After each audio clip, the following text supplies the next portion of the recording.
నమస్తే ప్రజలరా, last 24 hours news number 70 కి స్వాగతం. ఇవాళ డేట్ ఫిబ్రవరి 19, 2026. సో ఇప్పటిదాకా లాస్ట్ 24 అవర్స్ లో ఏం జరిగిందో తెలుసా? అయితే ఈ వీడియోని మీరు ఖచ్చితంగా చూడాల్సిందే. ఫస్ట్ వచ్చేసి ఐబొమ్మర్ రవి జైలు నుంచి రిలీజ్ అయ్యారు. నాంపల్లి కోర్టు కండిషన్స్ మీద బెయిల్ ఇవ్వడంతో చెంచల్గూడ జైలు నుంచి బయటకు వచ్చారనమాట. అయితే ఆ కండిషన్స్ ఏంటి అనేది చూసుకుంటే, ప్రతిరోజు ఉదయం 11 గంటలకి సిసిఎస్ పోలీస్ స్టేషన్ లో హాజరవ్వాలి. తన పాస్పోర్ట్ ని కోర్టులో సబ్మిట్ చేయాలి. ఏ చిన్న తప్పు జరిగినా బెయిల్ క్యాన్సిల్ అవుతుంది. పర్మిషన్ లేనిదే దేశం విడిచి వెళ్ళకూడదు. అలాగే ఇంటర్నెట్ విపిఎన్ వాడాలన్నా కోర్టు పర్మిషన్ తీసుకోవాలి. పోలీసుల పర్మిషన్ కూడా కాదు, కోర్టు పర్మిషన్ తీసుకోవాలి అని Nampally court conditions పెట్టిందనమాట.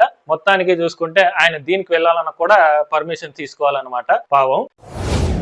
Next automobile market లో మారుతి సుజుకి తన ఫస్ట్ బ్యాటరీ రెంటల్ కార్ ఈ విటారాని గ్రాండ్ గా లాంచ్ చేసింది. ఇది కార్ ను మాత్రమే అమ్మి బ్యాటరీని రెంట్ కి ఇస్తారు షోరూమ్ వాళ్ళు. తీసుకునేటప్పుడు మినిమం అమౌంట్ డిపాజిట్ చేయాల్సి ఉంటుంది. తర్వాత నెలకి ఎన్ని కిలోమీటర్లు ఎక్కువగా తిరిగారో దానికి ఎక్స్ట్రాగా పే చేయాల్సి ఉంటుంది అనమాట. కిలోమీటర్ కి 4 రూపీస్ చొప్పున చెల్లించాల్సి ఉంటుంది. ఈ కార్ ప్రైస్ వచ్చి 10 lakhs నుంచి స్టార్ట్ అవుతుంది. బుకింగ్స్ స్టార్ట్ అయినాయి. 21,000 పే చేసి బుక్ చేసుకోవచ్చు. నెక్స్ట్ 1,000 కోట్ల రూపాయలు రుణాలు తీసుకొని ఎగ్గొట్టి లండన్ కి పారిపోయిన విజయ్ మాల్యా ఇండియాకి వస్తారా రారా అనే దాని మీద ఒక క్లారిటీ అయితే వచ్చేసింది. రీసెంట్ గా బాంబే హైకోర్టులో ఆయన కేసులు విచారిస్తున్నప్పుడు ఆయన లాయర్ ఈ విధంగా చెప్పాడనమాట.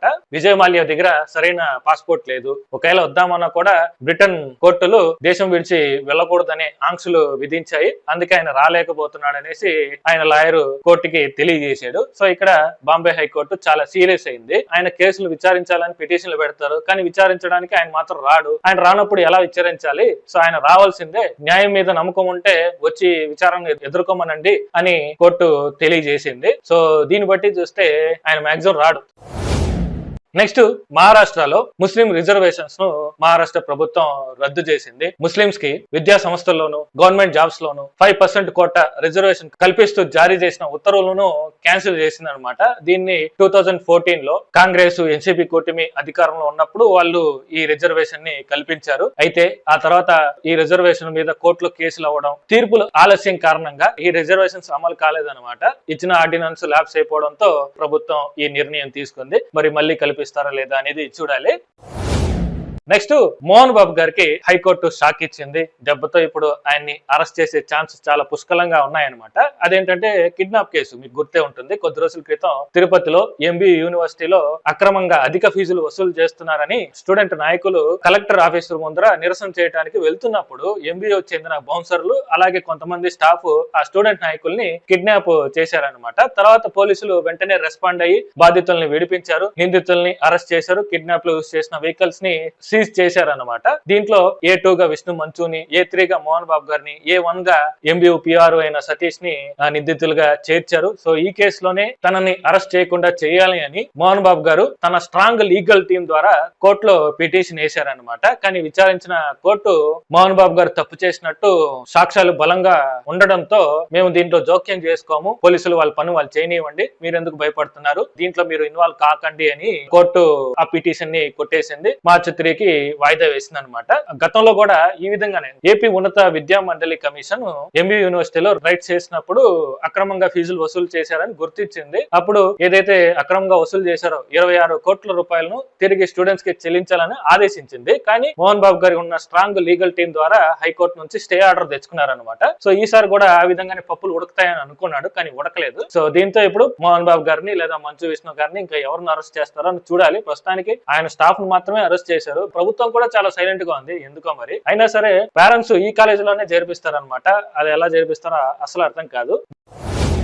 నెక్స్ట్ మదనపల్లి ఇన్సిడెంట్ ఏం జరిగిందో మీకు అందరికీ తెలిసే ఉంటుంది. అయితే నేరం జరగడం అనేది ప్రభుత్వం తప్పిదం కాదు, కానీ నేరం జరిగిన తర్వాత ప్రభుత్వం ఎలా స్పందించింది, పోలీసుల పనితీరు ఎలా ఉంది, నేరస్తులకి ఎంత వెంటనే శిక్ష పడింది అనేది పరిధిలోకి వస్తుందన్నమాట. ఇక్కడ నేను కొన్ని ఇన్సిడెంట్స్ చెప్తాను, దాని తర్వాత మీకు సిబిఎన్ మార్క్ రూల్ అనేది ఈ విధంగానే ఉంటుందా అని మీకు అనిపించవచ్చు. ఇక్కడ చట్టానికి లోబడి చట్టానికి దొరకకుండా కొన్ని సంఘటనలు జరిగాయి. 2015 జూన్ లో ఏలూరు ఇన్సిడెంట్ గుర్తుందా? అప్పుడు సురేష్ అనే వ్యక్తి ఇలాగే చిన్న పాపని దారుణం చేశారు. ఏలూరులో ఉద్రిక్త పరిస్థితులు వచ్చాయి. ప్రజలు ఆల్మోస్ట్ అతన్ని చంపబోయారు. పోలీసులు అతన్ని అరెస్ట్ చేసి తీసుకెళ్తున్నప్పుడు తప్పించుకొని పారిపోయాడు. మరుసటి రోజు రైలు పట్టాల మీద శవమై కనిపించాడు అనమాట. అలాగే 2018 మేలో పల్నాడు ఇన్సిడెంట్. సుబ్బయ్య అనే వ్యక్తి చిన్న పాపపై ఇలానే దారుణం చేశాడు. అప్పుడు పల్నాడులో ఉద్రిక్త పరిస్థితులు వచ్చాయి. పోలీసులు అరెస్ట్ చేసి తీసుకెళ్తున్నప్పుడు తప్పించుకొని పారిపోయాడు. ఒక 3 రోజుల తర్వాత చెట్టుకి ఊరేసుకొని కనిపించాడు అనమాట.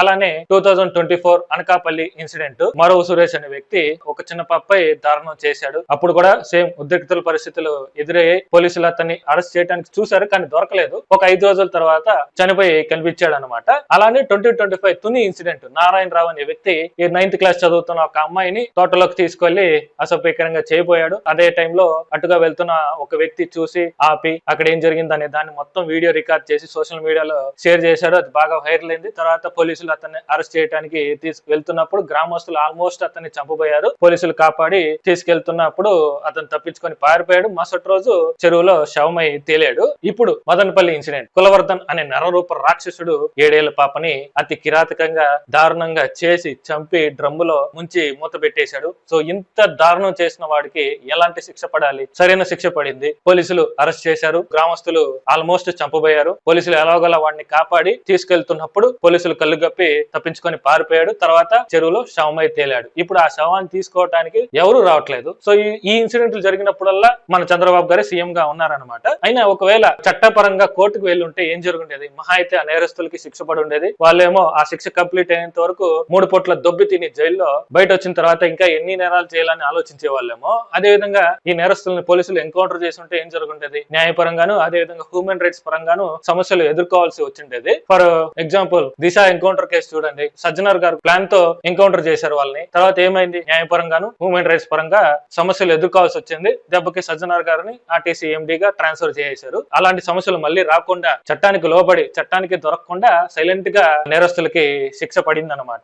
ఇది సిబిఎన్ మార్క్ రూల్ అని మీకు అనిపించవచ్చు. అలా జరగకపోయినా సరే నేరస్తులకి ఇలానే జరగాలి. అలా జరిగితేనే తప్పు చేయాలని చూస్తున్న నేరస్తులకు కూడా ఇలానే శవమై కనిపిస్తామనే భయం కనిపించాలి వాళ్ళకి. అంతా బానే ఉంది కానీ సుగాలి ప్రీతి కేసులో మాత్రం ఇలా ఎందుకు జరగలేదు? పెద్దవాళ్ళు ఇన్వాల్వ్ అయ్యారనే. ఈ కేసులో మాత్రమే ఎందుకు ఇంత జాప్యం అవుతుందో అస్సలు అర్థం కావట్లేదు. రీసెంట్ గానే కూటమి ప్రభుత్వం సిబిఐ ఎంక్వైరీ చేస్తున్నాం అనేసి ప్రకటించారు, కానీ సిబిఐ ఇంతవరకు ఎంక్వైరీ చేయలేదు. సో ఈ కేసులో తప్పించుకొని తిరుగుతున్న వాళ్ళకు కూడా భయం పుట్టాలి. అలా పుట్టాలంటే వాళ్ళకి తెలిసేలా ఈ వీడియోని మీరు షేర్ చేయాలి. 1000 లైక్స్ టార్గెట్ చేస్తున్నాను, వెంటనే చేసేయండి. సో దీని మీద మీ అభిప్రాయం ఏంటో కామెంట్ చేయండి. సో అది లాస్ట్ 24 అవర్స్ లో జరిగిన ట్రెండింగ్ న్యూస్ అయితే. ఇలాంటి అప్డేట్స్ కోసం పగడాల జంక్షన్ ఛానల్ సబ్స్క్రైబ్ చేసుకోండి. మరో కొత్త వీడియోతో మళ్ళీ కలుద్దాం.